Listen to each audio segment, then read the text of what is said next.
영화를 통해 마음이 열리는 곳 뒷방상영관입니다.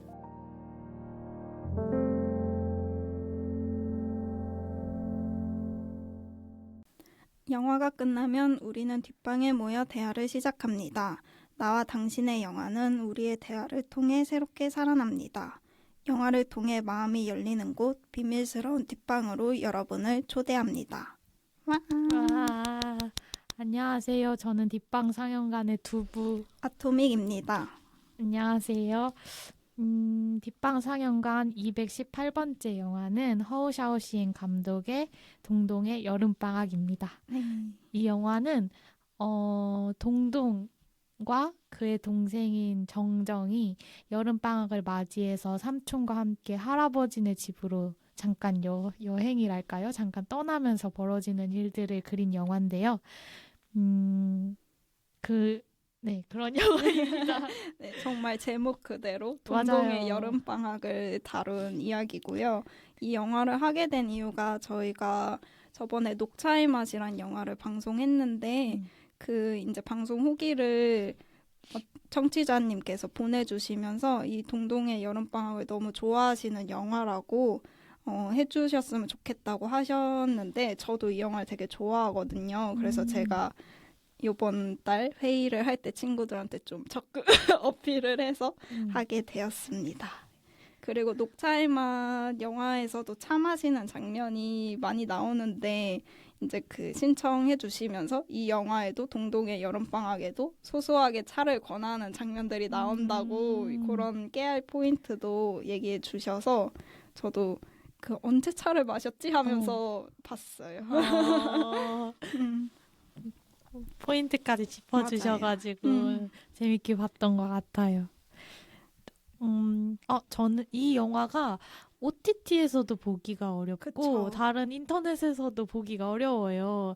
그래서 저는 도서관에 가서 DVD를 빌려서 봤거든요. 근데 그러니까 도서관에서 영화를 보는 게 너무 오랜만인 거예요. 그래서 너무 즐거운 경험이었어요.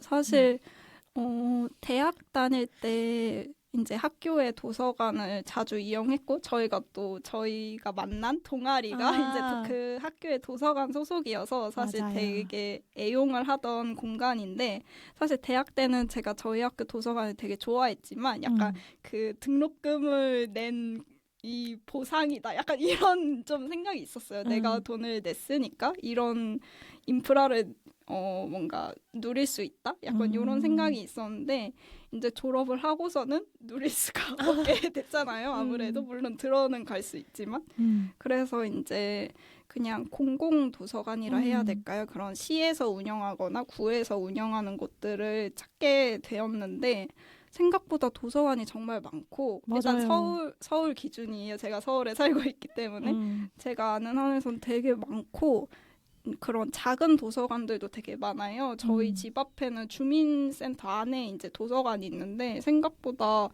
되게 책도 많고 그리고 이제 저희 구 안에 있는 그런 도서관들끼리 이제 신청을 하면 그 도서관으로 책을 보내줘서 제가 빌릴 수 있거든요. 그런 게 되게 잘 돼 있어서 되게 뭔가 공짜로 누리는 느낌? 물론 뭐 세금 이런 걸 생각하면 아니겠지만 뭔가 당장에 느끼기에 되게 그런 게 잘 돼 있다는 느낌을 받았어요. 맞아요.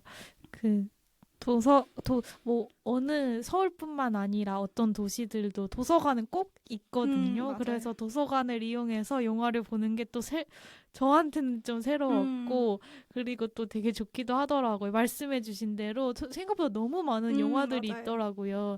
근데 전 갔는데 또 뭔가 즐거운 포인트 중에 하나였던 게 그 1인석에 앉았거든요. 근데 양 옆에 사람이 있었어요. 근데 셋이 쪼르르 앉아서 각자 다른 영화를 보고 있는 게 그게 또 뭔가 좀 즐겁기도 하고 사람들이 이렇게 도서관에 와서 이것저것 뭐 신문도 보고 잡지도 보고 책도 보고 공부도 하고 영화도 보고 너무 많은 걸 한다 이런 생각이 들었습니다.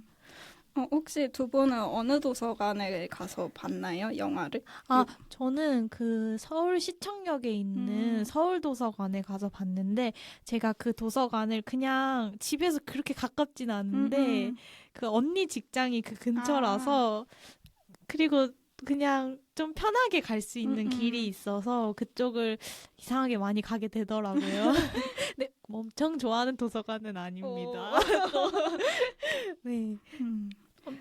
엄청 좋아하는 도서관은 동네에 또 따로 있거든요. 근데 그냥 바로 구로 기적의 도서관이라고 그 도서관을 엄청 좋아해요. 오늘 아침에도 그 도서관에서 하는 강연을 들으러 잠깐 다녀왔거든요. 근데 그 도서관은 영화를 보는 자리는 따로 없었던 것 같아요. 왜냐면 그 도서관이 구에 있는 동네 도서관이다 보니까 다른 도서관에 비해서는 규모가 그렇게 크진 않지만 그래도 3층짜리거든요. 근데 되게 재밌는 게 1층부터 3층까지 다 맨발로 다니는 도서관이에요. 아, 네. 그래서 되게 들어가면 엄청 포근한 느낌이 들거든요. 딱 1층으로 가면 1층에서 신발을 벗어요. 그 다음에 거기 카페가 있거든요. 그래서 2층으로 올라가면 어린이 도서관, 3층은 그냥 도서관 그렇게 되어 있어요.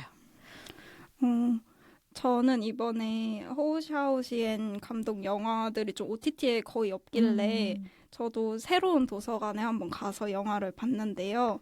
저는 친구가 전에 추천해줘서 이제 국립중앙도서관이란 곳이 서초역 근처에 있어요. 그 설해마을의 몽마르트 언덕, 몽마르트 공원 그 바로 옆에 있거든요. 거기에 처음 갔는데 너무 좋은 거예요. 이제 거기는 이제 일반 서적들이 있는 그 건물이랑 이제 옆에 따로 디지털 도서관이라 해서 이런 DVD 빌려서 볼 수 있고 그냥 컴퓨터 사용할 수 있고 뭐 편집 같은 거 할 수 있는 뭐 이런 도서관이더라고요. 따로 이제 관을 분리를 돼 있는 것 같은데 이번에 그 디지털 도서관만 들어가긴 했는데 되게 깔끔하고 크고 잘 해놨고 그 영화 보는 자리도 되게 좋더라고요. 1인석인데도 약간 소파 같은 게 있는데 한 그래도 1.5 정도 되는 소파? 되게 널찍하고 쾌적하더라고요. 그래서 종종 애용해야겠어요. 너무 좋았어요. 저도 너무 가보고 싶어요. 얘기를 들으니까. 그러니까 뭔가 영화 보러 도서관에 갈 일이 별로 없었는데 이 영화를 계기로 그쵸. 좀 자주 가게 될 것 같은 느낌이 들어요. 그래서 이제 그 국립중앙도서관은 미리 예약을 하고 가야 돼서 홈페이지에서 그 회원가입 하시고 예약은 뭐 당일에라도 시간만 되면 가능하시니까 미리 한번 그 예약 현황을 보시고 가면 될 것 같아요.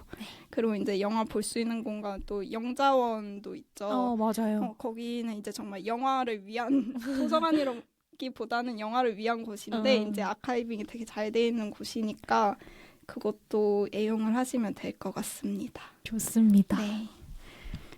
그러면 저희 홍보하고 넘어갈게요. 저희 뒷방 상영관 인스타가 있습니다. 다음 달 상영작을 소개하고 또 좋아하는 장면 등을 올리고 있으니 많이 많이 팔로우해 주세요. 또한 영화 추천이나 방송 후기 등 전하고 싶은 이야기가 있다면 인스타 팟빵 댓글, 이메일 그리고 익명 메시지를 보낼 수 있는 에스크드 등을 통해 저희에게 전해주세요. 에스크드와 이메일 주소는 인스타 프로필 또는 팟빵 소개란을 참고하시면 됩니다. 그래서 얼마 전에 저희가 굉장히 예전 방송에 대한 댓글을 하나 받았어요. 맞아요. 팟빵 익명으로 보내주셨는데 한번 읽어드려 보겠습니다. 이번 아트나인 기획전에서 조제 호랑이를 보고 나서 팟빵에 이 영화를 다룬 많은 방송들을 싹 다 들어봤는데 뒷방 상영관이 가장 좋네요. 특히 남자분 비하인드 설명해 주신 거 좋았습니다. 좋은 영화 방송 감사 인사 올리고 갑니다. 라고 보내주셨어요. 진짜 저는 방송 참여는 안 했지만 진짜 예전 방송이거든요. 맞아요. 거의 뭐 3, 4년 전인데 이걸 지금 들어주셨다고 생각하니까 되게 감정이 새롭더라고요. 저는 참여를 했는데 맞아요. 여기서 언급해 주신 남자분이 바로 저희의 멤버 온정이에요. 근데 온정이 이 댓글을 받고 굉장히 기뻐했어요. 온정은 지금도 다시 녹음해도 할 말이 있대요. 맞아요. 더 많이 나왔다고. 맞아. 근데 사실 그때 제가 기억이 나는데 녹음을 다 마치고 또 되게 아쉬워했어요. 엄청 좋아하는 맞아요. 영화라고 해서 조사도 엄청 많이 해오시고 그런데 이걸 딱 알아봐 주시니까 저희도 너무 기뻤습니다. 맞아요. 남겨주셔서 정말 감사해요. 맞아요. 자, 그러면 이제 본격적으로 오늘 영화에 대해서 이야기해 볼까요? 좋아요. 네. 오늘의 영화 동동의 여름방학은 감독님이 허우 샤오시엔이라는 분인데 이분을 저희가 꽤 여러 번 다뤘더라고요. 그래서 이제 감독으로 참여하신 거에는 남국재견과 카페 리미에르가 있었고 이제 에드워드 양 감독의 타이페이 스토리에서는 주연 배우로 나왔던 분이십니다. 네. 그래서 나름 저희 방송에서 4번째로 등장을 하시게 되었습니다. 그래서 이번 영화를 저도 많이 보진 않았는데 그 이번에 도서관에서 본 게 펑꾸이에서 온 소년과 연연풍진이란 영화 2편을 봤어요. 그리고 이 동동의 여름방학을 전에 봤었고 그래서 이 좀 초기작들을 묶어서 성장기 뭐 3부작 또는 동년왕사라는 영화까지 뭐 4부작으로 엮기도 하고 하더라고요. 그래서 그 초반에는 좀 한 10대에서 10대 정도의 주인공들이 뭔가 대도시에 가거나 아니면 그러면서 뭔가 그 성장하는 어른이 대대 혼란, 뭔가 돈을 벌고 또는 그냥 그런 다른 환경에 가서 느끼는 혼란들을 좀 많이 묘사를 하신 것 같고 그 이후에는 이제 양조위가 열연을 펼쳤던 저는 아직 못 봤지만 비정성시 등을 통해서 좀 대만의 역사에 관련된 영화들을 많이 하신 것 같더라고요. 그래서 이 동동의 여름방학은 제가 작년에 처음 봤었는데 뭔가 되게 뭔가 아련하게 기억이 계속 남아 있었어요. 그래서 이번에 그 추천을 해주셨을 때 신청을 해주셨을 때도 뭔가 되게 반갑더라고요. 저도 왠지 이 영화의 존재는 알고 있었거든요. 근데 딱 제목만 듣고 왠지 보고 싶은 거예요. 여름방학 하면 그래도 모두 어떤 아련한 추억을 맞아요. 가지고 계시지 않나요? 그래서 그런 게 어떻게 표현됐을까 궁금했는데 역시나 멋지게 표현이 됐더라고요. 맞아요. 네.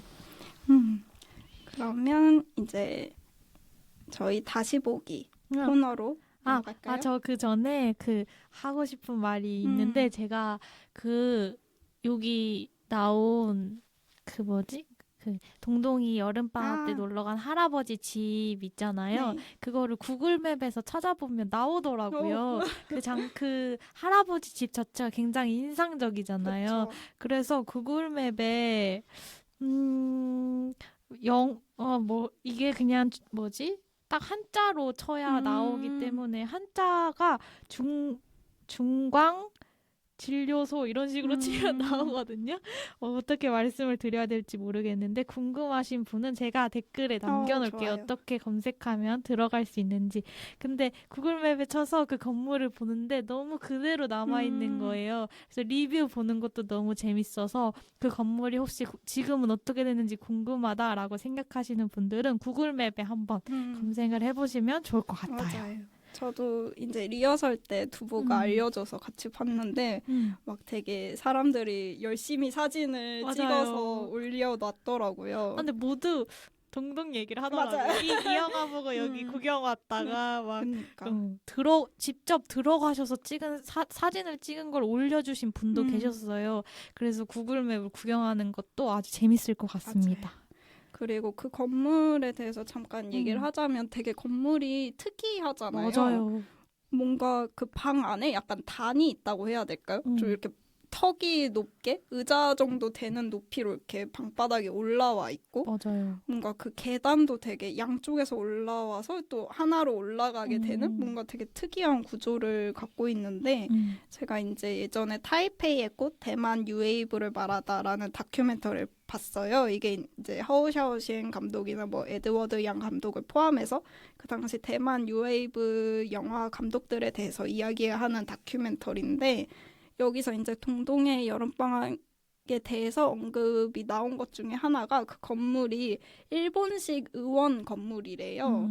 그래서 실제로도 그런 이제 아무래도 대만도 일본의 식민 지였으니까 그 시대에 만들어진 뭔가 일본식 건물이 아닐까. 되게 오래되고 실제로 의원이었던 그런 건물인 것 같더라고요. 저는 거기서 할아버지 직업이 의사시잖아요. 그래서 의원으로 활용되는데, 근데 제가 보기에는 의원이라기엔 너무 뭐랄까 아름답다라고 생각했거든요. 근데 실제로 의원으로 사용됐다고 하니까 되게 신기하네요. 그래서 그리고 뭔가 언제 확실히 지어졌는지는 모르지만 뭔가 연도를 따져보면 적어도 80년에서 100년 사이 그쵸. 정도 된 건물인 것 같아요. 근데도 그 정도로 목조 건물인데도 엄청 잘 유지가 된 것 같아서 되게 신기했습니다. 저도 가보고 싶네요. 그러게요. 가보고 싶습니다. 그러면 이제 다시 보기 장면으로 넘어가서 기억에 남는 장면이나 대사 등 다시 보고 싶은 부분을 이야기해 볼 텐데요.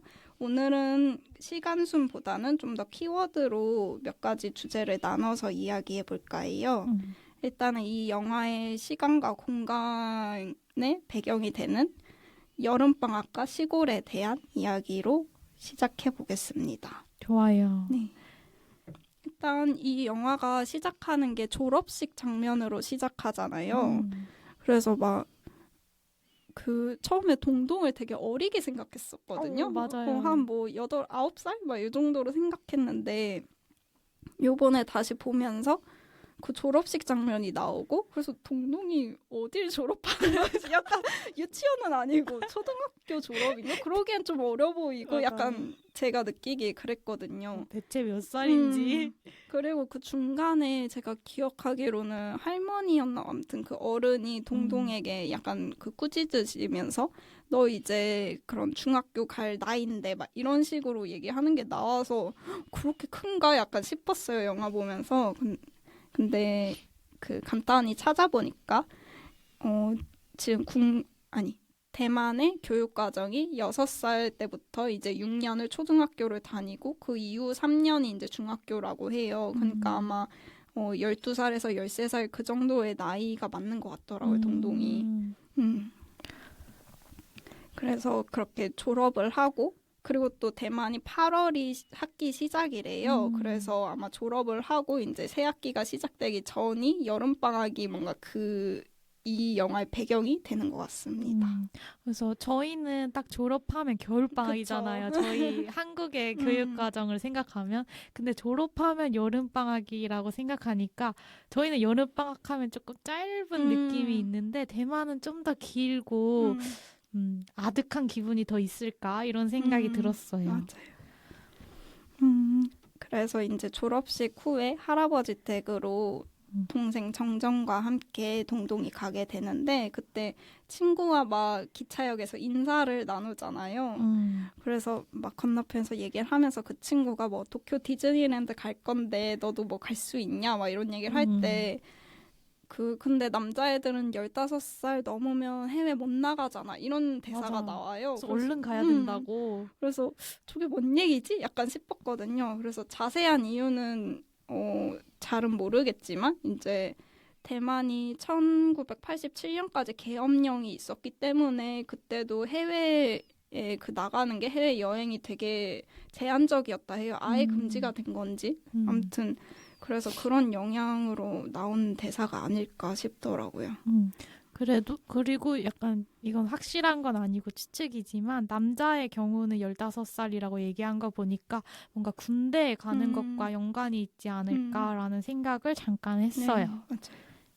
그리고 이 영화 84년 영화잖아요.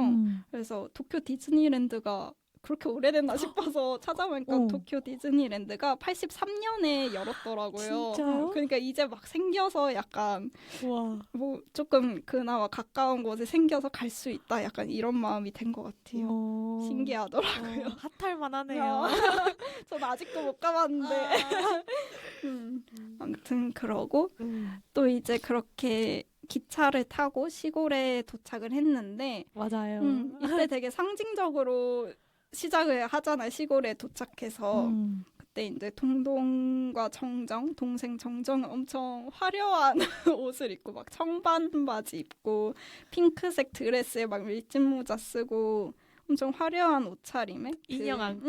인형 안고 그 RC카라나요? 이렇게 리모컨으로 조종할 수 있는 자동차 장난감을 갖고 오는데 시골 아이들은 되게 편한 옷을 입고 맞아요. 거북이 한 마리를 이렇게 툭 옆에다 놓죠. 맞아요. 그래서 그게 되게 그런 도시에서 사는 아이들과 시골에 있는 아이들의 되게 대비를 보여주는데 근데 바로 그 둘을 교환을 하잖아요. 장난감과 맞아요. 거북이를. 거기서 뭔가 이제 동동에게 변화가 시작된다고 느꼈어요. 그러게요. 뭔가 동동이는 옷이 너무 화려하잖아요. 근데 거기 있는 친구들은 별로 그렇게까지는 화려하지 않은 옷들을 입고 있어서 근데 뭔가 그게 정말 말씀해 주신 대로 동동이가 살던 세계와 지금 딱 기차를 타고 도착한 세계는 되게 다른 세계일 것이다라는 느낌이 들고 그걸 그 거북이와 자신이 가지고 있던 그 장난감을 교환하는 순간 동동이가 그 세계로 뭔가 제대로 진입한 듯한 맞아요. 그런 느낌이 들어서 좀 재밌었어요. 근데 나중에 또 그 친구들이 다 같이 거북이를 들고 막 동동이를 찾아오잖아요. 그것도 좀 너무 재밌는 장면이었어요. 맞아. 그리고 그 장난감이랑 그 자동차 장난감이랑 거북이를 생각했을 때 뭔가 되게 그 나중에 거북이 경주도 시키고 그런 거 보면 뭔가 그 달리는 뭔가 속성을 비슷하게 볼 수 있잖아요. 움직이는 네. 뭔가 그랬을 때 그 자동차는 되게 빠르고 거북이는 아무래도 좀 느리잖아요. 느린 동물의 대명사 같은 거잖아요. 그래서 뭔가 시간이 조금 다르게 흐르는 그런 도시에서 막 빨리빨리 정신없고 이런 것과 좀 더 한적한 느낌의 시골 그런 시간의 은유처럼 보이기도 했어요. 진짜 그렇네요. 근데 그 장소가 주는 그것도 있지만 시간적으로 생각해봐도 왠지 여름방학은 조금 뭐랄까 느리다는 느낌이 들지 않나요? 아닌가? 그리고 해도 길어서 아무래도 좀 더 맞아요. 활동할 수 있는 시간이 기니까. 맞아요. 학교 다닐 때는 조금 바쁘게 살다가 갑자기 학교를 안 가고 시간이 되게 그쵸. 많아지잖아요. 숙제는 있지만 미루다 보면 그러다 보면 뭔가 하루가 되게 길게 느껴졌던 것 같아요. 그래서 그런 감각도 좀 생각이 나네요. 맞아요. 혹시 여름방학 때 뭐 갔던 곳이나 뭔가 그런 기억이 있나요? 어릴 때 여름방학? 저는 지금은 서울에서 살고 있지만 그 고등학생 때까지는 강원도 정선에서 오랫동안 살았었어요. 그래서 사실 그 동동이가 할아버지 집에 그러니까 할아버지 집처럼 그냥 저는 일상이 그냥 제가 거기 있는 시골에 있는 친구들 중에 한 명이었던 뭐야 귀엽다. 그래서 저는 거기서 되게 그런 시절을 보냈는데 저는 여름방학 때마다 이모 집에 길게 놀러 갔었거든요. 근데 이모 집이 일산이었어요.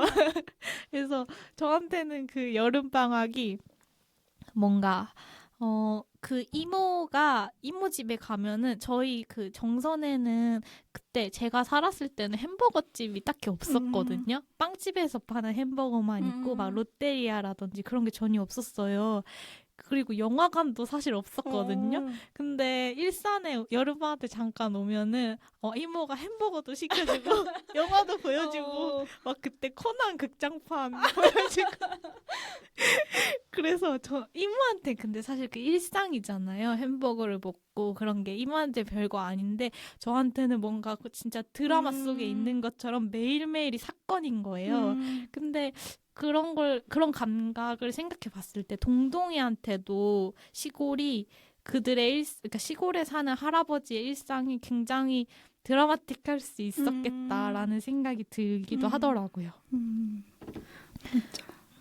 생각해보면 뭔가 제가 그 알시카와 거북이를 좀 그렇게 비교를 하긴 했지만 도시랑 시골을 뭔가 빠르고 시끄러운 곳과 되게 한적하고 느린 곳으로 대비를 연상을 했지만 사실 동동이 보내는 이 공간 안에서 되게 일이 자잘한 일이 계속 일어나잖아요. 물론 한적한 그런 풍경들도 많이 나오긴 하지만 그래서 뭔가 시골이라고 무조건적으로 모두가 한적하고 느리다고만 느끼는 건 또 아닌 것 같아요. 뭔가 심심하다거나 그쵸. 그리고 실제로 동동이가 그 도시에 있는 엄마 아빠한테 편지를 쓸 때 매일 너무 많은 일들이 맞아. 일어나서 이제 기억도 안 난다 이런 표현을 쓰거든요. 맞아. 그럴 정도로 근데 실제로 정말 많은 일들이 맞아요. 일어나요. 그래서 뭔가 이 그 감독님이 영화 그러니까 그 시골 할아버지 집이 있는 그 시골을 담는 느낌 자체가 굉장히 한편으로는 평화롭고 근데 동시에 한편으로는 너무 복잡하고 심지어 맞아요. 폭력적이기도 하고 그래서 그런 어떤 사람 사는 곳에 그 공간의 복합적인 면들을 굉장히 너무 담담하게 맞아요. 그려낸 것 같아서 그래서 이렇게 영화를 다 보고 나서 정리하면 너무 많은 일들이 일어났는데 그걸 보는 중에는 하지만 그거에 비해서 굉장히 평온한 맞아요. 감정을 맞아요. 느끼게 되고 그런 게 근데 사실 이 감독님의 특징인 것 같기도 해요. 뭔가 어떤 일을 과장하지 않는 느낌이라고 보였어요. 저는 뭔가 이렇게 그냥 보여주는 거지 뭔가 이거를 막 이 일을 이렇게 크게 느껴봐 막 약간 이런 느낌은 아니라고 생각을 했어요. 저는 뭔가 사실 그 처음에 소를 돌보는 친구가 소를 찾으러 갔다가 소는 집에 왔는데 애가 안 와서 사람들이 막 찾으러 가잖아요. 사실 그때 이 영화 처음 봤을 땐 거기서 되게 불안했거든요. 막 너무 잔인한 영화들을 많이 봐서 그런지 애가 어떻게 됐을까 봐 되게 불안했어요. 근데 그냥 애가 풀립 덮고 자고 있었잖아요. 어디서 지쳐서. 맞아요. 그런 것처럼 뭔가 큰일이면서도 그거를 막 일부러 과장해서 막 불안감을 일부러 느껴봐 이런 조성을 하지는 않는 것 같아요. 제가 느끼기에. 그냥 갑자기 생각난 건데 한국 영화가 시골을 담는 방식이 뭔가 엄청 평온하고 할머니 할아버지들이 집으로 같은 영화 있잖아요. 그런 거라던가 아니면 곡성? 맞아. 좀 무섭고 너무 이상한 일들이 일어나고 이끼 막 이런 영화. 맞아요. 이런 시골에 대한 이미지가 약간 상반되지만 그러네요. 어떻게 보면 좀 고정적이잖아요.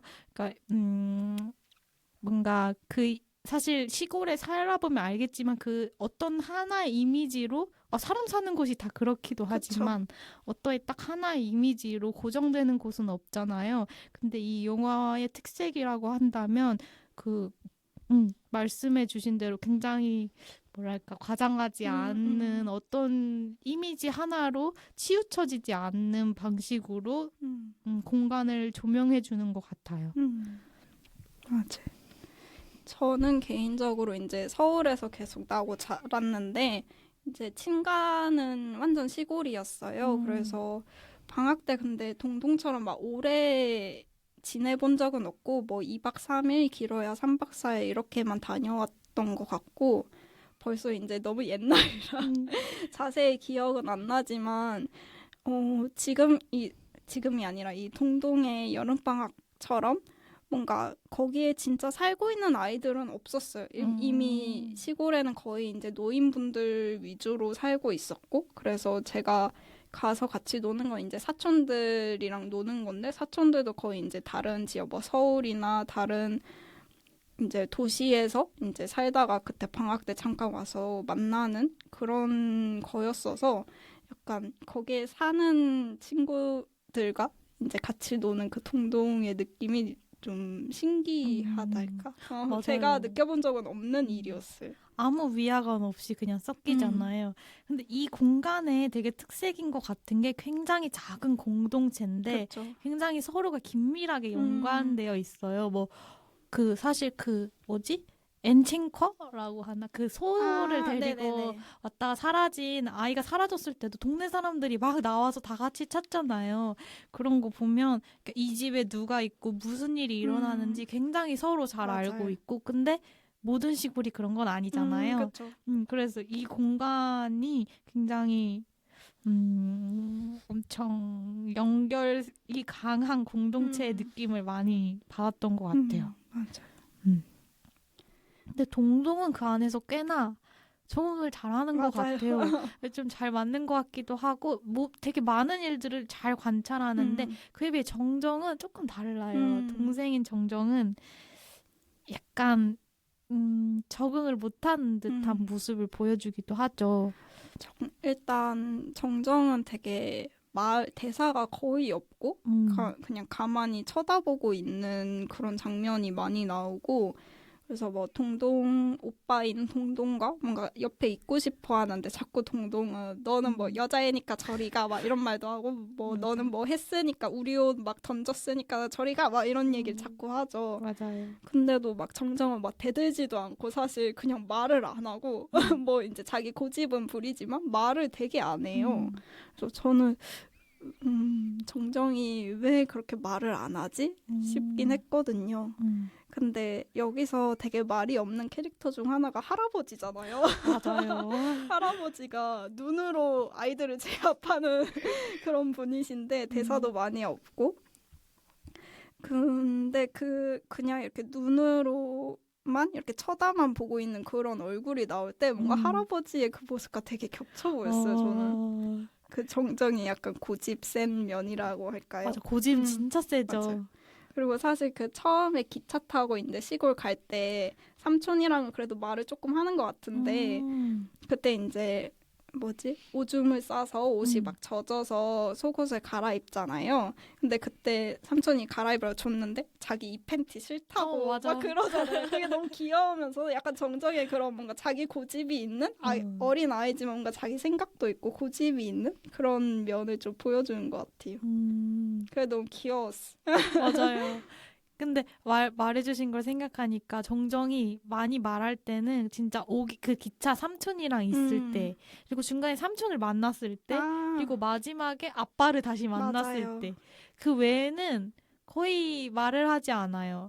그러니까 정말 응시하는 걸로 자기 표현을 하고 그러는데 그렇게 정정이 말을 했다가 안 했다가 했다가 안 했다가 하는 이유를 저희끼리 생각을 해봤을 때는 정정이에게는 그 공간이 아직 너무 낯설어서 그러지 않았을까? 왜냐면 동동이 같은 경우는 다른 친구들이랑 잘 놀기도 하는데 정정은 약간 마음을 붙일 대상을 잘 못 찾은 느낌? 근데 생각을 딱 해봤을 때 엄마 아빠도 없고 삼촌도 같이 있다가 다른 곳으로 가버리잖아요. 그쵸. 그리고 오빠인 동생은 계속 다른 친구들과 노느라 바쁘고 그러니까 정정이 되게 외로웠을 것 같더라고요. 그렇다고 뭔가 할머니 할아버지가 막 되게 우쭈쭈 해주는 그런 스타일은 또 아닌 것 같기도 하고. 맞아요. 딱 도착했을 때도 할아버지가 되게 대수롭지 않게 그냥 눈으로 인사하잖아요. 맞아요. 약간 이런 느낌으로. 맞아.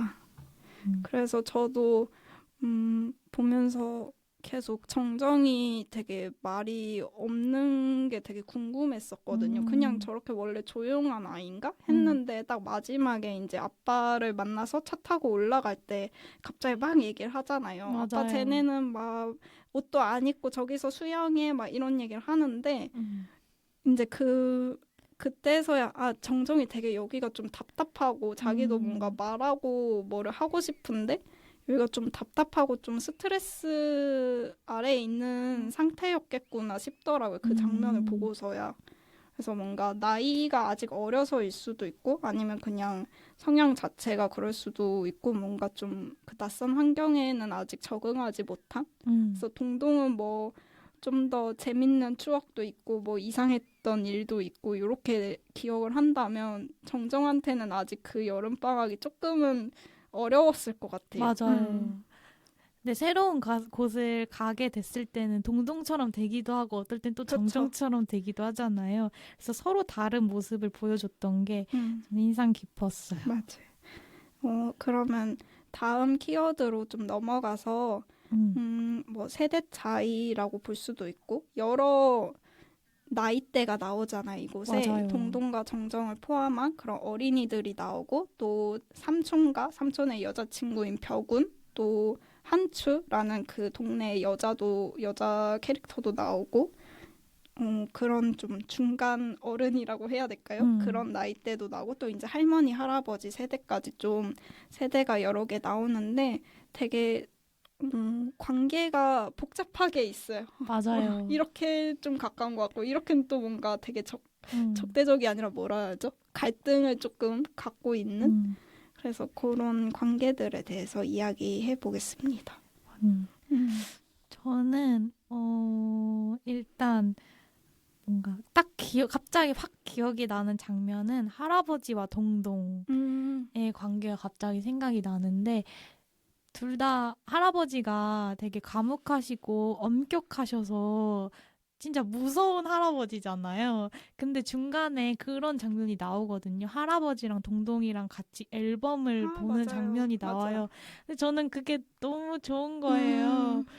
그 뭐랄까 뭔가 다른 세대를 생각하면 조금 대화가 잘 안 되고 나를 통제하려고 하고 어른들을 생각하면 전 약간 그런 이미지가 있거든요. 근데 그런 면이 없지 않지만 근데 먼저 살아본 사람의 입장에서 주고 싶은 게 또 있잖아요. 나누고 싶은 것도 그쵸. 있고 자기가 좋아했던 걸 같이 보기도 하고 그래서 그런 교류가 드러난 장면이어서 그 장면이 너무 좋았어요. 맞아. 음. 맞아. 그리고 그때 그 장면이 사실 LP를 딱 틀고 할아버지가 맞아. 그리고서 그 음악만 나오고 막 말하는 거나 대사 같은 건 하나도 안 나온단 말이에요. 근데 화면에서 보면 할아버지가 말을 엄청 하고 계세요. 그래서 되게 할아버지가 전체적으로 거의 말하는 대사가 없는데 그 장면에서 말을 되게 많이 하는 그 장면에서 일부러 그 음성을 삭제한 게 좀 재밌었어요. 뭔가 그냥 딱 그 음악 소리와 함께 보여주는 그 느낌이. 아름다워요. 근데 또 할아버지 세대와 그러니까 아버지 세대는 좀 다른 것 같아요. 그쵸. 아버지 세대는 좀 더 얘가 봉동이를 책임져야 하고 좀 더 그러니까 약간 그런 느낌이 있는데 할아버지는 좀 더 자신이 가진 걸 주고 싶어 한다는 느낌이 강해서 그 장면이 기억에 남았어요. 아니, 왜냐면 최근에 제가 뭔가 부모나 조부모에게서 받는 문화유산에 대해서 좀 생각을 해봤거든요.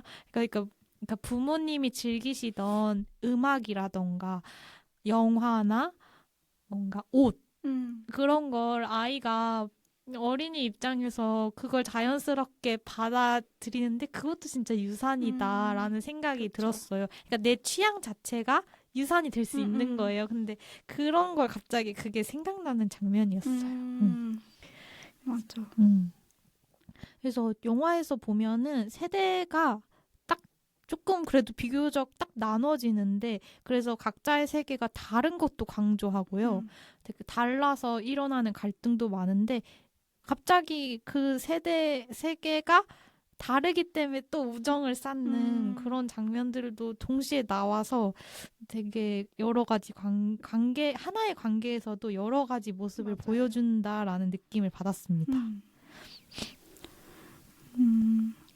그래서 약간 그런 세대를 뭔가 뛰어넘는 유대라고 하면은 한츠랑 정정의 관계가 가장 강한 것 같아요. 그래서 한츠는 좀 막 동네 아이들이 뭐 미친 여자다 막 이러고 좀 놀리기도 하고 그러는데 그래서 막 아이들이 피하고 이러는 사람인데 정정이 이제 동동을 쫓아가다가 철로에 넘어졌는데 그때 구해준 사람이 한츠죠. 그래서 한츠가 구해주고 이제 막 업어서 비 오는데 망가진 우산을 쓰고 업어서 어딘가 데려가서 동동은 또 걱정이 되니까 막 쫓아가잖아요. 자꾸 뭐 야 내려와 뭐 내려줘 막 이러면서 근데 보니까 그냥 한츠는 정정을 집 앞에 되게 잘 데려다주고 그냥 가는 그러면서 이제 둘의 관계가 좀 시작이 되는데 그래서 저는 정정이 왜 이렇게 한츠를 좀 따랐을까? 약간 그게 조금 궁금했어요. 뭔가 그 새가 이제 죽은 새를 발견하잖아요.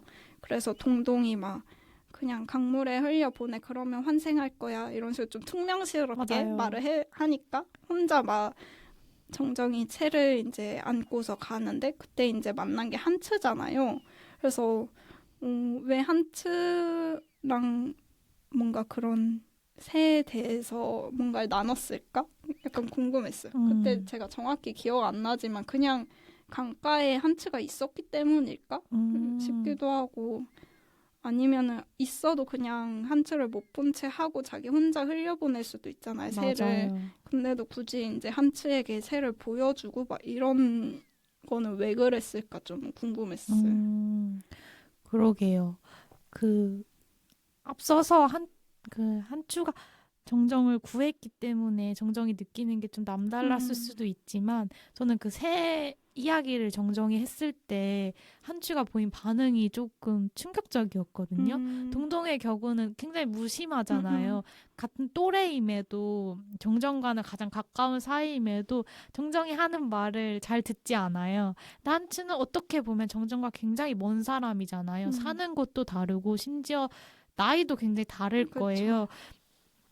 근데 정정이 하는 말이 누구보다 깊이 있게 듣잖아요. 그래서 막 한참 울거든요.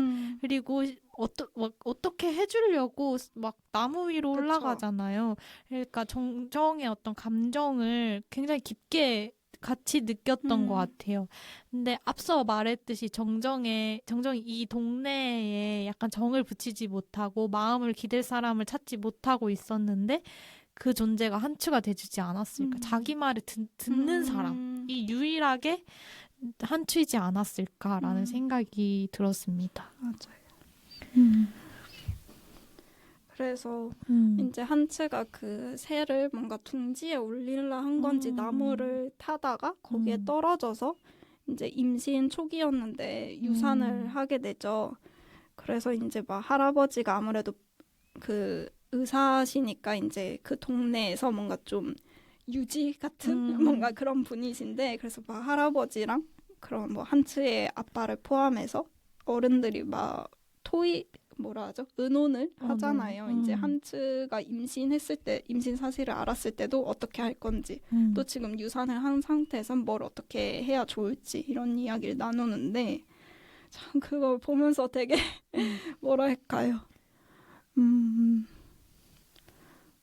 뭔가 그 얘기를 하면서도 물론 한츠가 좀 판단을 하기는 좀 어려운 상태 뭔가 그런 지적인 상태가 그럴 수는 있지만 뭔가 한 번이라도 한츠한테 너 아기를 낳고 싶니? 뭐 이런 말도 묻지 않고 그냥 그 어른들이라고 하는 그 사람들만 얘기하잖아요. 그게 좀 답답했어요. 되게 보는데. 그리고 뭔가 다른 어른들은 불임 수술에 대해서 계속 얘기를 하는데 아버지만은 조금 한지가 뭔가 아이를 잘 낳을 수 있도록 도와주려는 것처럼 보였지만 나중에 하는 말을 보니까 또 아이를 낳으면 애가 좀 집에 붙어 있지 그러니까. 않을까라는 얘기를 하잖아요. 근데 그 생각도 참 웃기긴 한데 한치가 그걸 듣는 그 표정이 잠깐 나오거든요. 맞아요. 근데 그 표정도 되게 한치도 정작만큼이나 그 동네에서 자신의 말을 듣는 사람이 아무도 없었던 것 같아요. 그래서 어떤 대우를 받는 방식이 정정과 한치가 비슷한 면이 있지 않았을까 지금 생각하니까 그렇기도 하네요. 그래서 둘의 어떤 유대랄지 둘이 서로의 말을 잘 듣는 건 그냥 우연이 아니고 이유가 있었던 것 같아요. 맞아. 그래서 그 한츠가 이제 방에 누워서 자고 있는데 그때 정정이 인형 안고 가가지고 옆에서 눈물 뚝뚝 흘리면서 쳐다보다가 다음날 되니까 그 옆에서 잠든 장면이 나오잖아. 그게 너무 진짜 눈물 났어요. 그 장면. 그 정정의 마음이. 맞아요. 그리고 한츠도 일어나자마자 정정 보고 머리를 쓰다듬어 주잖아요. 그래서 뭔가 잠깐이지만 서로에게 엄청나게 의지가 됐을 것 같아요. 그리고 되게 죄책감도 정정이 느끼는 그 죄책감이 너무 힘들 것 같아요. 맞아요. 근데 어른들은 뭔가 되게 언급을 안 하잖아요. 뭔가 맞아. 뭐랄까요? 뭐 한치가 뭐 어떻게 됐다 뭐 이런 얘기를 안 해주고 계속 옆에 있으려는데 너 그냥 가라 그러고 정정한테. 하지만 정정도 어쨌든 다 듣고 알았을 거라 생각한단 말이에요. 그리고 뭐 자세한 상황을 모른다고 하더라도 어쨌든 이 상태가 안 좋은 게 보이잖아요. 그래서 뭔가 그 자기 때문에 뭔가 아프다 이런 생각을 했을 거라고 생각하니까 되게 마음이 아팠어요. 근데 막 어른들 누구 하나가 뭐라고 다독여주지도 않고 맞아요. 그냥 심지어 할머니는 너 때문에라고 얘기를 맞아요. 하면서 막 혼내죠. 근데 어린 시절의 죄책감은 정말 다루기 힘든 맞아요. 감정이잖아요. 심지어 자기가 좋아하는 사람인데 그래서 그런 걸 생각하니까 마음이 너무 저릿했어요. 맞아요. 아닌데 너 때문이 아닌데 그렇게 말해주는 어른 왜 없을까요? 맞아요. 그리고 그래서 저는 창민 삼촌과 동동의 관계도 처음엔 되게 친한 것 같고 막 삼촌이 집에서 쫓겨나서 이제 여자친구인 벽운과 같이 살고 있는 집에 동동만 막 가고 놀러 맞아요. 가고 이러잖아요. 되게 친구처럼 잘 지내는가 싶더니 사실 그 삼촌이 강도짓을 사람들이 자기 친구라고 숨겨주고 있었잖아요. 근데 그거 맞아요. 너 말하지 마라 했는데 동동이 바로 말을 해서 이제 삼촌까지 조사를 받게 되는데 그때 조사받을 때 삼촌이 앞에 이렇게 카메라 앞에 제일 크게 잡히고 뒤에서 계속 쳐다보고 있는 동동이 잡힌단 말이에요. 흐릿하게. 맞아요. 근데 그 표정이 너무 손도 막 계속 꼼지락거리고 계속 이렇게 쳐다봤다가 막 되게 그 고민하는 표정이 뭔가 되게 엄청 여러 감정이 들었을 것 같아요. 뭔가 삼촌이 말하지 말라 했는데 내가 말을 해서 삼촌이 지금 이런 상황이 됐다는 좀 죄책감도 있을 것 같고 아니면 삼촌은 뭐 나한테 되게 재밌고 좋은 사람이었는데 그런 나쁜 사람과 친하다 이런 배신감도 있을 것 같고 되게 그 표정도 많이 기억에 남았어요. 그러게요. 삼촌이 나를 배신했다. 근데 동시에 나도 삼촌을 맞아. 배신했다. 이런 복잡한 감정이 엄청 계속 동동도 계속 쳐다보고 있잖아요. 근데 갑자기 응시에 대해서 좀 더 얘기를 해보면 좋을 것 같은데 우리 그럼 응시하는 것에 대해서 얘기하기 위해 다음 키워드로 넘어가 볼까요? 저희가 준비한 다음 키워드는 어린이에요. 그래서 여기 주인공이 동동인 또 하니까 어린이가 이 영화에서 어떤 위치를 가지는지 좀 얘기를 해보면 좋을 것 같아요. 그래서 응시라는 게 여기서 보면은 가장 대표적인 장면이 그 강도 그 물건을 훔치는 장면이 나와요. 강도 둘이서 물건을 훔치고 결국에는 사람 머리에 돌을 던지는 그런 일이 벌어지는데 근데 그거 사실 범죄잖아요. 그래서 누군가 봤다면 그 강도들을 보면 도망갔을 텐데 그쵸. 어린이 몇 명이지? 거의 뭐 9명이서 9명, 10명이서 우르르 그걸 계속 보고 있거든요. 근데 강도들이 도망가지 않아요. 하던 일을 멈추지 않고 그 어린이들에게 그냥 얼른 가. 그냥 허이 이런 그냥 거의 무슨 새를 쫓듯이 그냥 쫓아버린단 말이에요. 그러니까 그걸 봤을 때 딱 느껴지는 어린이의 위치라는 게 어른들에게는 약간 뭘 봐도 모르는 존재이거나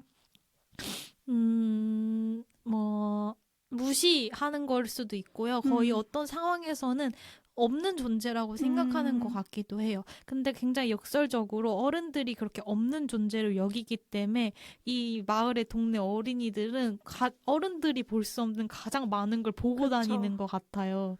그래서 동동이도 굉장히 많은 걸 응시하면서 많은 걸 봐요. 그래서 그런 걸 지켜보고 있다. 근데 어른 눈치껏 모른 척하고 있다. 이런 느낌이 들었습니다. 맞아요. 그래서 여기에서 정말 많이 나오는 장면이 동동을 포함해서 그 시골에 사는 아이들도 그렇고 정말 그냥 뭔가를 보고 있는 장면이 되게 많이 나오잖아요. 그래서 되게 아이들이 이 동네에 정말 목격자 같은 느낌이랄까요? 모든 일을 정말 보고 있고 누군가는 보고 있는? 근데 되게 어른이 그런 시선으로 보고 있는 장면은 없단 말이에요, 여기서. 맞아요. 정말 아이들만 뭐 나무 옆에 서서 뭔가를 보고 계속. 그래서 그게 되게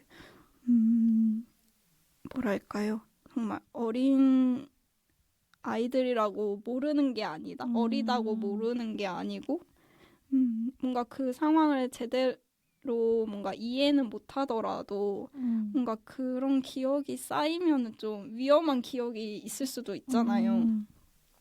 그래서 어린이의 위치라는 게 좀 흥미롭더라고요.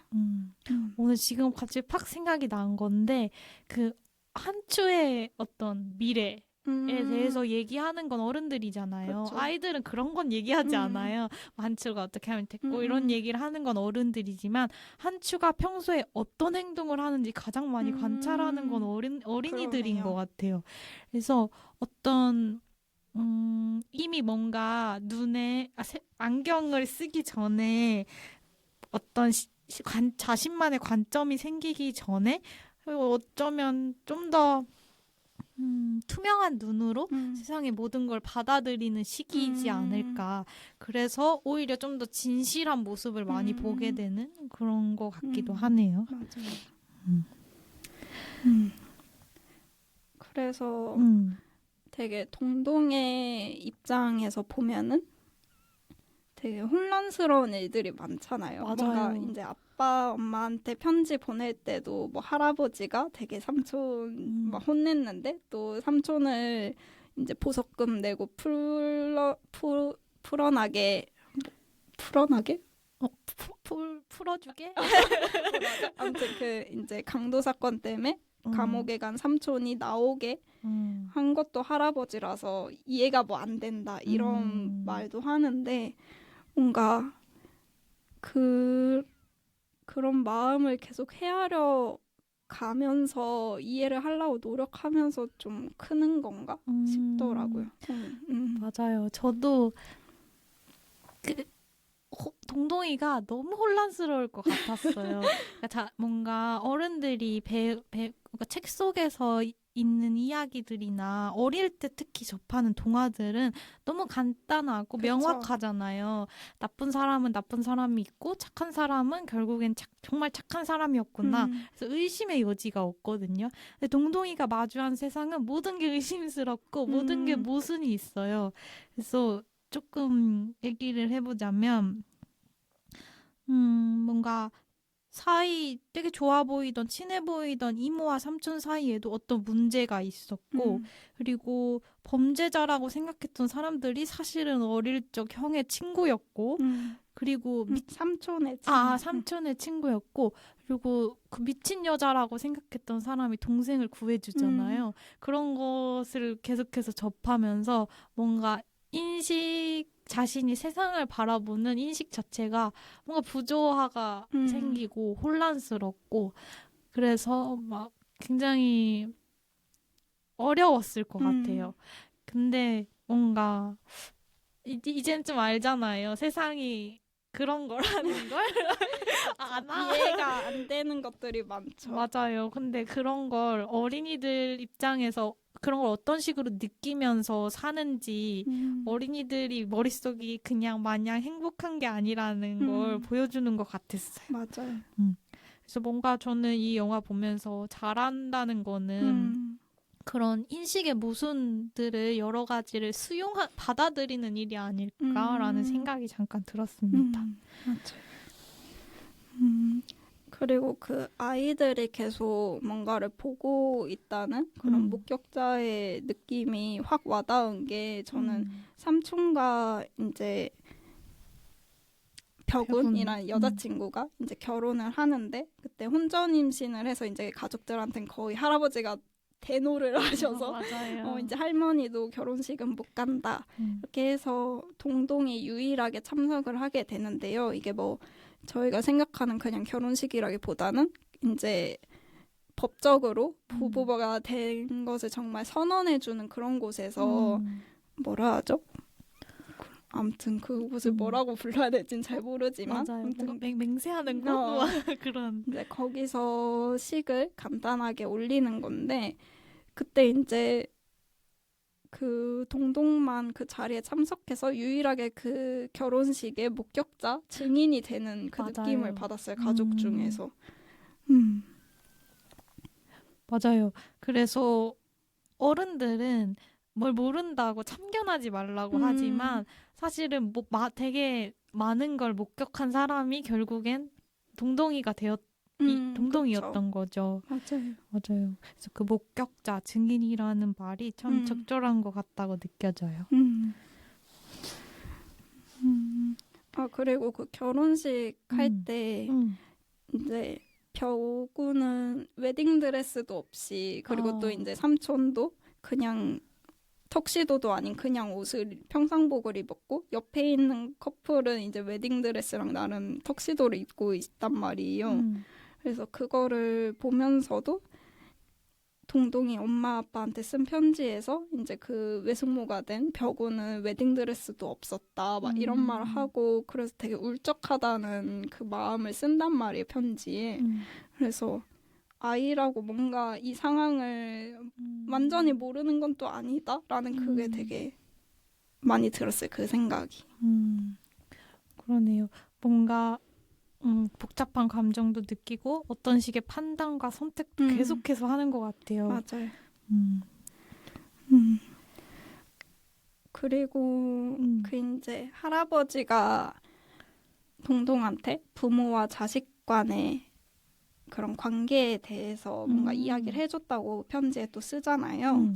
그때 이제 해준 얘기가 할아버지가 말하기로는 부모가 자식을 평생을 돌보고 데리고 있을 수 없다. 부모가 해줄 수 있는 일은 뭔가 사회로 나가기 위한 그런 발판을 만들어주고 또 하나의 뭔가 훌륭한 개인 또는 어른이 되기 위해서 뭔가 기본적인 것들을 가르쳐주는 그런 사람이지 평생 데리고 옆에 끼고서 계속 케어를 해줄 수 없다. 이런 말을 했다고 하는데 동동이 뭔가 이해는 잘 되지 않지만 왠지 삼촌 얘기를 하는 것 같았다. 이런 얘기를 하잖아요. 그래서 그 말도 좀 웃겼어요. 애가 보기에도 삼촌이 지금 뭔가 어른이지만 철없고 뭔가 아직은 그 부모의 근을 뭔가 안락함에서 떠나지 못한 사람이라고 느끼고 있는 거잖아요. 뭔가 그게 좀 웃겼어요. 맞아요. 근데 또 창민은 자기가 내놓은 자식이라고 생각하지만 맞아요. 아직 사실 벗어나지 못한 맞아요. 거죠. 맞아요. 근데 창민과 병훈도 참 재밌었던 것 같아요. 캐릭터가 처음에부터 벼구는 좀 철없다고 처음부터 느꼈거든요. 뭔가 그 정정이 막 빨리 화장실 가고 싶은 상황에서도 나는 이 옷 입어보려고 새 옷 입어보려고 하면서 막 되게 너무 명랑한 사람이다라고 생각했는데 창민도 뭐 그에 못지않게 뭐랄까요? 철이 없더라고요. 어떻게 보면 잘 어울리는 커플이다. 맞아요. 근데 그런 성격을 가지고 있는 사람이기 때문에 할아버지와 너무 충돌이 많아요. 그래서 할아버지가 진짜 완전 미워하잖아요. 근데 또 그런 성격을 가지고 있기 때문에 오히려 동동과 가장 약간 가깝게 지냈던 어른이 창민인 것 같아요. 맞아요. 둘이 대화할 때 보면은 저는 가끔은 그러니까 이 영화 속에서 어른들은 항상 어린이들을 대할 때 혼내거나 명령하거나 심지어 잠도 맘대로 못 자요. 앉아있지도 못하게 맞아. 그냥 얼른 자라고 해요. 약간 그럴 정도로 이 영화 속 어른들은 어린이를 뭔가 하나의 온전한 존재로 대하는 모습이 별로 없거든요. 근데 창민은 동동이를 정말 친구처럼 생각하는 것 같아요. 근데 그 어린이를 어린이로 약간 친구처럼 생각하는 게 어떻게 보면 좀 철없잖아요. 근데 어떻게 보면 또 엄청 멋지다고 해야 될까요? 그래서 그런 창민의 캐릭터도 참 재밌었어요. 맞아요. 창민과 이제 아버지인 할아버지의 관계도 좀 재밌었고 막 두드려 패고 싶을 정도로 밉지만 또 자식이라 감옥에 있는 건 또 불쌍하고 그리고 아무튼 그것도 되게 재밌었어요. 맞아요. 근데 저 그냥 갑자기 생각난 건데 제가 동동의 여름방학에 대한 정보를 좀 얻기 위해서 막 검색을 해보다가 유튜브에 동동의 여름방학이라고 쳤거든요. 근데 혹시 쳐보셨어요? 아니요. 안 쳐보셨어요? 네. 근데 그 아따맘마에 나오는 동동이 아세요? 네, 알죠. 근데 정말 동동이의 여름방학이 아, 그런 에피소드가 있어요? 뭐 그런 식으로 써 있어요. 아따맘마, 동동이, 그리고 여름방 뭐 그런 에피소드가 있나 봐요. 그래서 막 정말 전부 다 아따맘마 얘기밖에 안 나오는 거예요. 이런. 그래서 너무 웃겼어요. 제가 요새 아따맘마를 또 다시 보고 진짜? 있거든요. 그래서 그냥 갑자기 생각나서 너무 웃겼어요. 근데 정말 이 영화에 대한 건 하나도 보지 못했어요.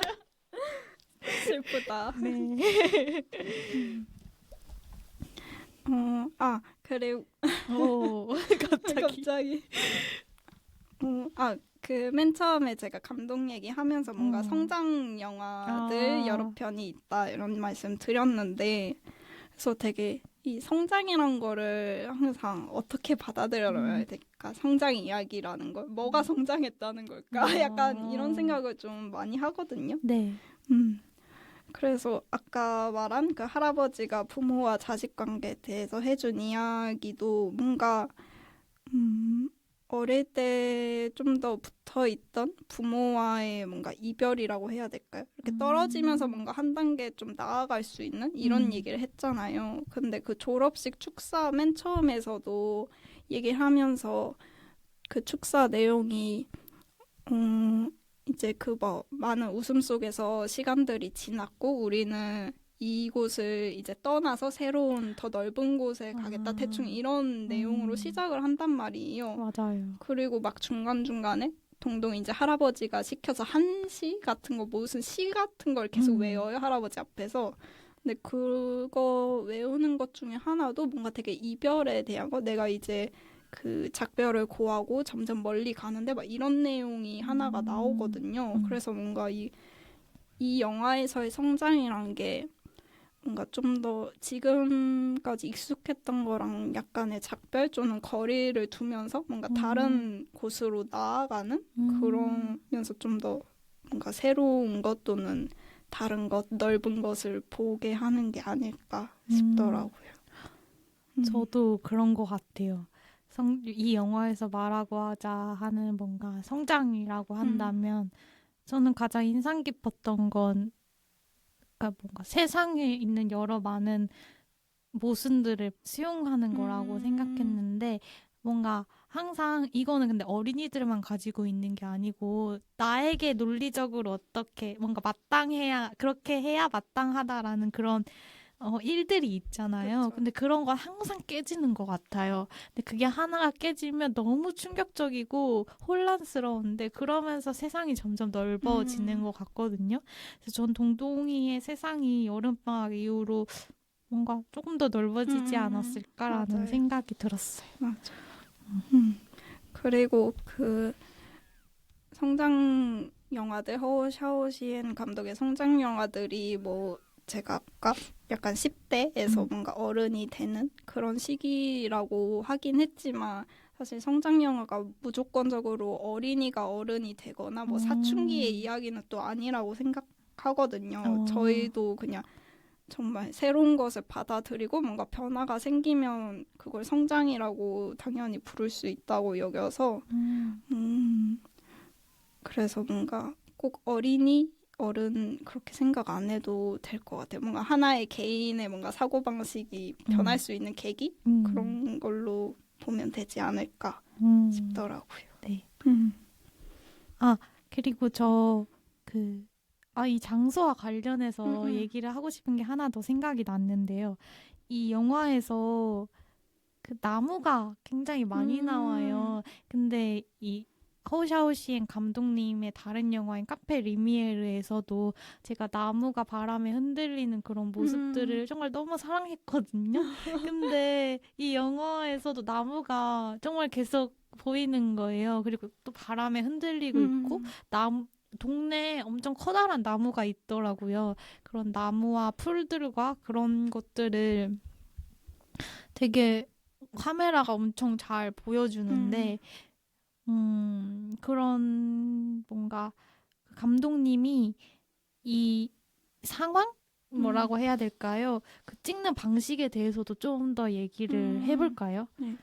이 호우샤오신 감독님의 특징으로 많이들 꼽는 게 되게 롱테이크와 또 이제 배경과 인물을 같이 담는 그런 멀리서 찍은 원경 같은 거를 많이 얘기를 하거든요. 그래서 사실 다른 영화들에 비해서는 동동의 여름방학이 엄청 롱테이크라고는 느끼지 않았어요. 사실 정말 길게 잡는 영화들 많거든요. 맞아요. 사실 카페 리미에르도 되게 길게 잡잖아요. 그 테이크를 끊지 않고.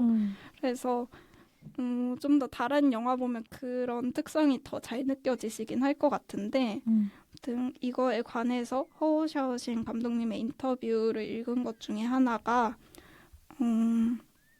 그 롱숏으로 촬영하는 걸 선호하는 이유가 등장인물뿐만 아니라 그들이 뭔가 속해 있는 그런 그리고 같이 있는 사물이나 풍경까지 하나의 그 장면 안에 담아서 지금 어떤 일들이 일어나고 있는지 압축적으로 보여주는 게 좋다고 하셨어요. 그래서 뭔가 지금 동시에 이 사람들은 걸어가고 있지만 지금 계절로는 뭐 나무가 흔들리고 햇빛이 어떻고 옆에 또 뭐 어떤 기차가 지나가고 이런 식으로 한꺼번에 일어나는 그냥 이 세계를 보여주는 게 좋으신 것 같아요. 제가 느끼기에. 그리고 또 클로즈업이 별로 나오지 않잖아요. 그런 이유 중에 하나도 배우들한테 너무 가까이 다가가는 거는 피하려고 하신대요. 왜냐하면 어쨌든 카메라가 가까이 있고 그게 인식이 되는 순간 배우들도 아무리 집중해도 좀 신경이 쓰일 수는 있잖아요. 그런 것보다는 배우 스스로 연기를 하면서 뭔가 정말 그 캐릭터에 빠져서 뭔가 그냥 자연스레 나올 수 있는 거를 포착하는 게 좀 더 자기의 일이라고 생각을 하신다고 합니다. 근데 그런 감독님의 어떤 말을 듣고 나니까 영화를 봤던 경험이 좀 더 떠오르는데 이 영화를 보면서 어떤 사건이 진짜 많이 일어나잖아요. 여러 사건이 일어나긴 하는데 그래서 그 속에서 느껴지는 어떤 인물들의 감정도 엄청 많이 느껴지지만 동시에 제가 아까 나무의 시선을 빼앗긴 것처럼 어떤 하나의 장면에서 여러 가지가 막 보여요. 맞아요. 그 강도를 하는 장면에서도 아이들도 보이고 강도도 보이고 사실 근데 그날 햇빛이 너무 좋은 거예요. 그래서 그렇게 이 세상에서 어떤 사건에만 집중을 하면 인간에만 있는 세상처럼 보이지만 인간이 그 속에서 어떤 일들을 하고 있더라도 그 장소 자체에선 너무나 많은 일들이 일어나고 있는 거잖아요. 그래서 이 영화를 보면서 내가 어떻게 보면 조금 산만하게 시선을 계속해서 빼앗겼던 게 이 감독님의 어떤 말씀을 듣고 나니까 당연했구나라는 생각이 들어서 너무 좋았어요. 맞아요. 그럼 다음 코너 그들 각자의 영화관으로 넘어갈까요? 좋아요. 네. 오늘의 영화 동동의 여름방학과 오늘의 대화가 각자에게 어떻게 기억될지 이야기하고 방송을 마무리해 보겠습니다. 일단 저는 이 영화를 이번에 다시 보면서 느낀 게 이게 사실 정확한 뭐 몇 년도다 이런 얘기는 안 나오지만 그냥 이 영화가 만들어진 1984년쯤에 거기에 그때 살고 있는 동동을 찍은 그런 느낌이잖아요. 뭔가 엄청 과거를 찍었다기보다. 근데도 되게 보면서 뭐랄까요. 뭔가 누군가의 과거를 보고 있는 느낌? 이게 단순히 제가 지금 2023년에서 옛날을 보기 때문에 과거가 아니라 누군가의 회상을 보는 느낌이 계속 들었어요. 뭔가 동동이 커서 나 어릴 때 그랬어. 이런 느낌도 들기도 하고. 그래서 그런 뭔가 아련함이 어디서 오는 걸까? 사실 그거를 지금은 자세히 설명을 못하겠지만 그 느낌이 좀 신기했어요. 되게 그 찍을 당시에 그 현재를 보여주고 있는데도 왜 이렇게 과거 같지? 하는 모습이 아니라 그런 마음이 그래서 뭔가 그런 어린 시절의 여름방학이라는 되게 모두들 되게 추억이 있거나 기억에 남을 만한 되게 공통된 주제잖아요. 많은 사람들이 공감할. 그렇기 때문에 뭔가 공감이 돼서 저의 어린 시절 생각하면서 되게 과거 같다는 생각이 든 건지 그건 아직 정확히는 모르겠어요. 뭔가 근데 그 느낌이 되게 신기했어요. 현재를 보는데 되게 왜 과거 같지? 이런 느낌? 동동이에겐 현재인데. 그래서 뭔가 동동의 일기장 또는 어른이 된 동동의 과거를 보는 느낌이 들었어요. 그러면 저도 비슷한 감정을 느꼈던 것 같은데요. 뭔가 동동이가 마지막에 떠나잖아요. 그래서 마지막에 친구들에게 인사를 하고 아파차를 타고 떠나는데 근데 뭔가 그래서 동동이에게 지나가 버린 시간, 이제는 지나가 버린 시간을 보는 느낌을 저도 받았는데 동동이가 너무 많은 일이 일어나서 기억도 안 난다고 하잖아요. 그래서 동동이가 커서 이 일을 얼마나 기억할 수 있을지도 저도 잘 모르겠어요. 근데 뭔가 근데 저는 아까 우리가 나눴던 말들 중에서 많은 걸 봤다. 기억은 못할지라도 정말 많은 걸 동동이가 봤잖아요. 그걸 떠올리면서 갑자기 생각난 영화의 대사가 있었는데 그 단팥인생 앙이라는 네. 영화에서 그 마지막에 주인공 할머니가 하시는 말씀이 있는데 우리가는 무엇이 되지 않아도 그냥 보기 위해 듣기 위해 이 세상에 왔다는 걸 잊지 말라는 말이 있어요. 제가 되게 좋아하는 말인데 저는 동동이의 이 시절이 여름방학이라는 그 시간이 이 말로 느낄 수 있을 것 같아요. 동동이가 뭔가 이 시절을 통해서 뭔가 동동이에게 뭐가 남거나 동동이가 엄청나게 변화하거나 그러지 않아도 동동이는 정말 많은 걸 보고 느꼈고 뭐 많이 들었으니까 그냥 그렇게 지나가 버린 시간이 있는 것만으로 충분한 거구나 그런 느낌이 들었어요. 그래서 마지막 장면에서 동동이가 그냥 떠나는 것 같은 느낌도 굉장히 좋다고 생각했습니다. 그 떠날 때 마지막 엔딩 장면이 카메라는 그대로 있고 이제 멀어지는 자동차의 뒷모습을 계속 잡고 있단 말이에요. 그게 되게 제가 그곳에 남겨지고 이제 동동과 정정 그리고 아빠가 떠나는 그런 느낌이 되게 들어서 거기서도 뭔가 아련함을 느꼈고 그리고 제가 이제 윤단비 감독의 남매의 여름밤을 되게 좋아하는데 실제로 윤단비 감독님이 대만 뉴웨이브 영화를 좋아하시고 영향을 많이 받았다고도 말씀을 하셨고 이 영화를 보면 되게 좀 비슷한 느낌이 있어요. 일단 내용적으로도 남매가 할아버지 집에 여름에 가는 내용이기도 하고 그 할아버지의 집이 굉장히 중요하게 느껴지거든요. 그래서 저는 그 남매의 여름밤을 보면 그 집 자체가 하나의 캐릭터, 주인공 캐릭터라고 느껴지는데 그래서 요번에 동동을 다시 보면서도 특히 마지막 장면에서 뭔가 할아버지의 집 또는 이 시골 공간 자체가 하나의 주인공이라는 느낌이 들었어요. 그래서 뭔가 그 시골이 또는 할아버지의 집이 남아서 이제 멀어진 동동을 바라보고 있는 느낌? 그 느낌도 들더라고요. 근데 그 얘기를 들으니까 지금도 그 집이 있다는 사실이 더 맞아. 동동 빨리 와. 동동아 놀러 와. 그 집은 여전히 거기에 있고 그 집을 거쳐간 수많은 관광객들도 보고 맞아요. 뭔가 그랬다는 생각을 하니까 굉장히 좋기도 하고 뭔가 아련해지네요. 그리고 그 아련함에 대해서 하나만 더 말할게요. 갑자기 생각나는데 뭔가 이 영화 보면서 그렇게 그 LP 장면도 아까 그렇고 뭔가 대사가 안 나오는 장면들이 가끔 있거든요. 뭔가 말을 하고 있는 것 같은데 멀리서 그냥 찍어서 뭔가 말은 잘 안 들리거나 그런 장면들이 좀 많은데 그리고 인물도 되게 여러 사람들이 나오잖아요. 아이도 많고 사실 그 가족들도 뭔가 외삼촌인가 막 그런 사람들도 나오는데 막 엄청 자세하게 소개는 안 된단 말이에요. 사촌들도 있고.